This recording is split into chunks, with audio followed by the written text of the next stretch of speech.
On a bitter January morning in 2021, the Federal Correctional Complex in Terre Haute, Indiana, prepared to make history in the most solemn way imaginable. For the first time in nearly 7 decades, the United States federal government would execute a woman. The last had been Bonnie Brown Heady in 1953, electrocuted for kidnapping and murder. Now, 68 years later, Lisa Montgomery would become the 11th person and first woman executed under the Trump administration's unprecedented resumption of federal executions after a 17-year hiatus. The weight of this historical moment hung heavy in the frigid air, where temperatures hovered near 20 degrees Fahrenheit. Snow covered the ground around the imposing concrete walls of the Federal Correctional Complex, its presence lending an additional layer of solitude to an already isolated place. The facility, known locally as the Terre Haute Federal Prison, had become synonymous with federal death row, housing the most serious offenders in the federal system. Lisa Marie Montgomery's path to this final day began 52 years earlier in a small Kansas town, born into circumstances that would later become central to debates about her culpability. Mental health experts who examined her described a childhood marked by severe sexual abuse, torture, and psychological trauma that began before she could even speak. Court records detailed a pattern of abuse so severe that it fundamentally altered her brain development, leaving her with multiple mental illnesses, including pseudocyesis, false pregnancy syndrome, and dissociative disorder. The crime that brought her to Terre Haute occurred on December 16, 2004, in Skidmore, Missouri. Montgomery strangled Bobbie Jo Stinnett, a 23-year-old expectant mother she had met online through a dog breeding forum, and cut the unborn child from her womb. The baby miraculously survived and was later reunited with her father. Montgomery was arrested the following day at her Kansas home, where she was found with the infant, claiming the child was her own. During her trial, prosecutors argued that Montgomery carefully planned the murder, driving across state lines with a knife and rope. Defense attorneys presented extensive evidence of her severe mental illness and traumatic history, arguing she was legally insane at the time of the crime. The jury ultimately rejected the insanity defense, and Montgomery was sentenced to death in 2008, making her one of only 3 women on federal death row. January 13, 2021, began like many winter days in western Indiana, gray, cold, and unforgiving. Inside the death house at Terre Haute, the atmosphere was one of solemn efficiency. Correctional officers moved with practiced precision, their movements deliberate and quiet. The execution chamber, a sterile room painted in muted institutional colors, underwent its final preparations. The gurney, with its brown leather restraints, waited in the center under harsh fluorescent lighting. Montgomery had spent her final weeks in a holding cell adjacent to the execution chamber, monitored around the clock by guards who rotated in shifts. Her legal team had exhausted every avenue of appeal, including last-minute attempts to delay the execution based on her mental illness and the unprecedented nature of executing a severely mentally ill woman during a pandemic. On this morning, as dawn broke gray and cold over the Indiana landscape, Montgomery's attorneys made their final preparations for what they knew would likely be futile appeals. The Supreme Court had already declined to halt the execution, and President Trump, in his final week in office, showed no inclination toward clemency. At approximately 2 p.m., 6 hours before her scheduled execution, Montgomery was offered her final meal. She had requested what many would consider comfort food: Kentucky Fried Chicken, original recipe fried chicken, French fries, and a Coca-Cola. The meal arrived in simple containers, the kind used throughout the prison system, devoid of any ceremony or special presentation. Correctional officers reported that Montgomery ate sparingly, picking at the food with little apparent appetite. Her demeanor remained largely unchanged from the previous days, withdrawn, occasionally responding to staff with brief acknowledgments, but mostly silent. Mental health professionals who had observed her noted that she appeared to exist in a dissociative state, seemingly disconnected from the reality of her approaching execution. The chaplain spent considerable time with her during these final hours. Federal Bureau of Prisons policy allows condemned inmates to receive spiritual counsel, and Montgomery had requested the presence of clergy, Their conversations remained private, protected by the sanctity of pastoral care, though witnesses observed her appearing to pray at various points throughout the day. As evening approached, the execution team began their methodical preparations. The Federal Bureau of Prisons execution protocol, refined through the 11 executions conducted since July 2020, left nothing to chance. Each member of the team had a specific role, from the medical personnel who would administer the lethal injection to the correctional officers who would escort Montgomery to the chamber. The witnesses began arriving as darkness fell over Terre Haute. Federal executions require the presence of specific categories of witnesses: victims' family members, if they choose to attend, media representatives, federal officials, and sometimes legal observers. The viewing room, separated from the execution chamber by thick glass, contained approximately a dozen chairs arranged in rows. Among those present were representatives from major news organizations, federal marshals, and Bureau of Prisons officials. Notably absent were any family members of Montgomery, a reflection of the complex dynamics surrounding her case and the trauma that had defined her life from its earliest years.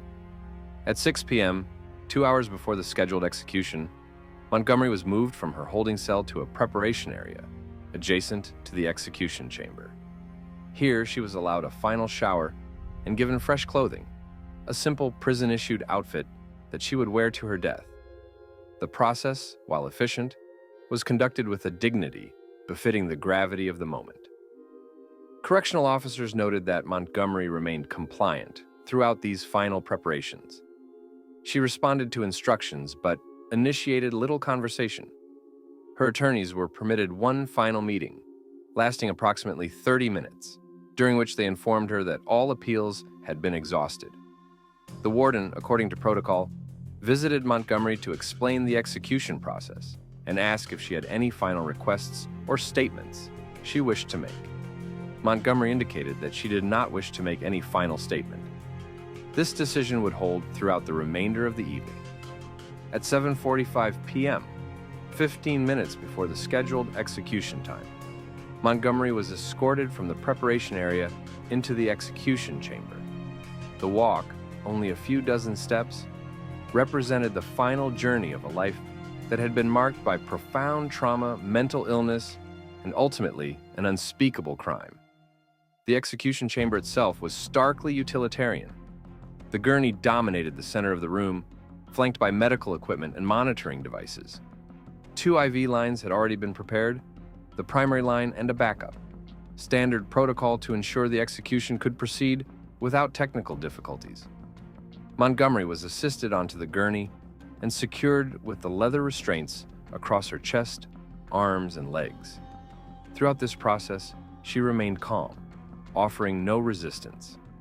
Medical personnel established the IV lines in both arms, a process that proceeded without complication. The warden read the execution warrant aloud, his voice echoing in the small chamber. The legal language, formal and precise, outlined the court's sentence and the authority under which the execution was being carried out. When asked again if she wished to make a final statement, Montgomery shook her head slightly, confirming her earlier decision to remain silent. At precisely 8 p.m. Eastern Time, the execution began. The lethal injection protocol used by the federal government consisted of a single drug, pentobarbital, a barbiturate that causes unconsciousness, followed by respiratory and cardiac arrest when administered in large doses. The drug was administered through the primary IV line. Montgomery's eyes remained open initially, then gradually closed as the pentobarbital took effect. Her breathing became shallow and irregular before eventually ceasing altogether. Medical personnel monitored her vital signs throughout the process. The witnesses observed in complete silence, the only sounds being the quiet hum of medical equipment and the occasional whispered communication between staff members. The atmosphere was one of profound solemnity, befitting the gravity of what was taking place. At 1:31 a.m. Eastern Time on January 13, 2021, Lisa Montgomery was pronounced dead by the attending physician. The execution had taken approximately 5.5 hours from start to finish, including all preparations and legal proceedings. She had shown no signs of distress during the actual execution process, which lasted only a few minutes from the administration of the drug to the cessation of vital signs.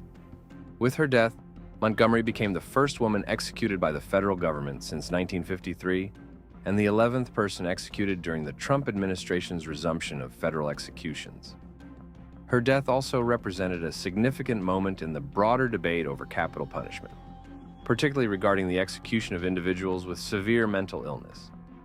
News of Montgomery's execution spread rapidly through media networks that had been monitoring the situation throughout the day. The Associated Press, which had a reporter among the witnesses, transmitted the first reports of her death within minutes of the official pronouncement. The reaction was swift and polarized. Opponents of capital punishment cited Montgomery's execution as evidence of the system's failure to account for severe mental illness and childhood trauma. They argued that executing someone with her documented history of abuse and psychological disorders constituted cruel and unusual punishment.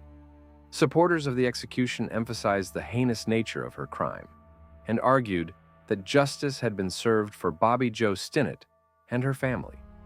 They contended that while Montgomery's background was tragic, it did not excuse the brutal murder of an innocent woman and the trauma inflicted on the surviving child and family.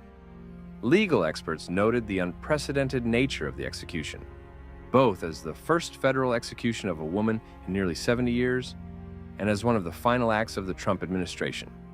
The timing, occurring just days before President-elect Biden's inauguration, added another layer of historical significance to the event.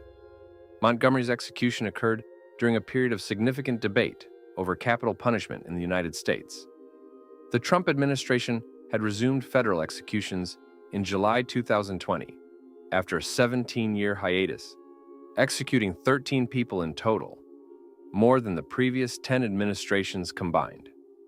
The decision to proceed with executions during the COVID-19 pandemic had drawn additional criticism, as had the compressed timeline that saw multiple executions scheduled in the final weeks of the Trump presidency. Montgomery's case, in particular, had attracted international attention due to her gender, her documented mental illness, and the nature of her crime. Her death marked the end of a case that had raised fundamental questions about the intersection of severe mental illness, childhood trauma, and criminal responsibility.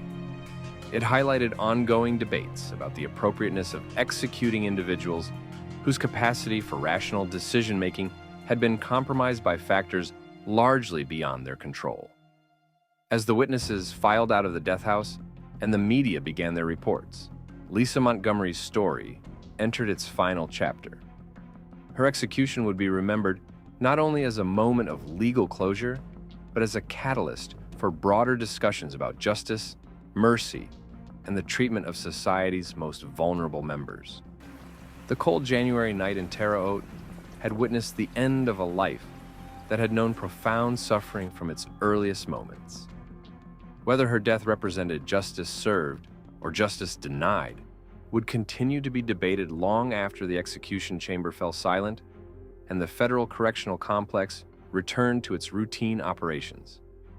In the quiet aftermath, as the snow continued to fall on the Indiana plains, the weight of history settled over Terre Haute, marking the conclusion of a case that had captured national attention and highlighted some of the most difficult questions facing the American criminal justice system.